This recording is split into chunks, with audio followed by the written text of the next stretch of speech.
तर आज बनवली आहे मस्त अशी गुढीपाडवा विशेष साखरेची गाठी। तुम्ही बघू शकता किती मस्त झाली। एकदम कमी साहित्यात तयार झाले होते। घरच्या घरी या गुढीपाडव्याला नक्की बनवा। आपण चेक करू कशी झालेली आहे। तर बघू शकता किती ठिसूर झालेली आहे, एकदम कडक झालेली नाही। चाचणी आपली एकदम व्यवस्थित झाली होती।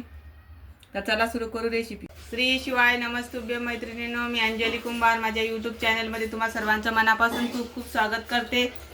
तर आता गुढीपाडवा जवळ आलेला आहे आणि आज मी मस्त गुढीपाडवा विशेष अशी साखरेची गाठी बनवणार आहे। त्यासाठी मी इथे 1 वाटी साखर घेतलेली आहे। आता आपण ही साखर कढईमध्ये टाकून घेऊ। 1 वाटी साखर घेतलेली आहे आणि त्यासाठी अर्धी वाटी दूध घेतले। दुधामुळे आपली गाठी एकदम पांढरी शुभ्र बनती। आता आपण याचा पाक बनवून घेऊ। साखरेची चाचणी तयार होते तोपर्यंत आपण दुसरी तयारी करून घेऊ। इथे मी एक आप्पे पात्र घेतलेलं आहे। त्याला या पद्धतीने धागा टाकून घ्यायचा, म्हणजे मग आपले सगळ्या गाठी व्यवस्थित एकसारख्या आकाराच्या होतील।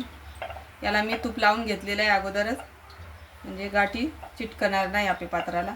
या पद्धतीने याला दोऱ्याला साच्यामध्ये टाकून घ्यायचं। 2-4 मिनिट झालेले आहेत आणि मस्त चाचणी तयार झालेली आहे। आपण चेक करू व्यवस्थित झाली का तर या पद्धतीने गोळा तयार झाला समजायचा आपली चाचणी तयार झालेली आहे। आता आपण हे आपल्या पात्रामध्ये साच्यात टाकून घ्या।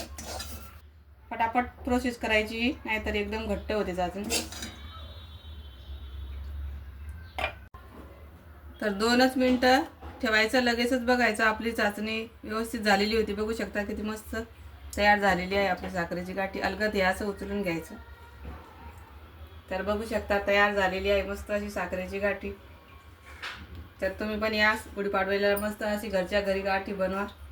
तर तुम्हाला ही माझी गाठीची रेसिपी कशी वाटली नक्की कमेंटमध्ये सांगा आणि आवडली असल्यास लाईक शेअर सबस्क्राईब करा। आपण चेक करू कशी झालेली आहे। तर बघू शकता किती ठिसूर झालेली आहे, एकदम कडक झालेली नाही। चाचणी आपली एकदम व्यवस्थित झाली होती।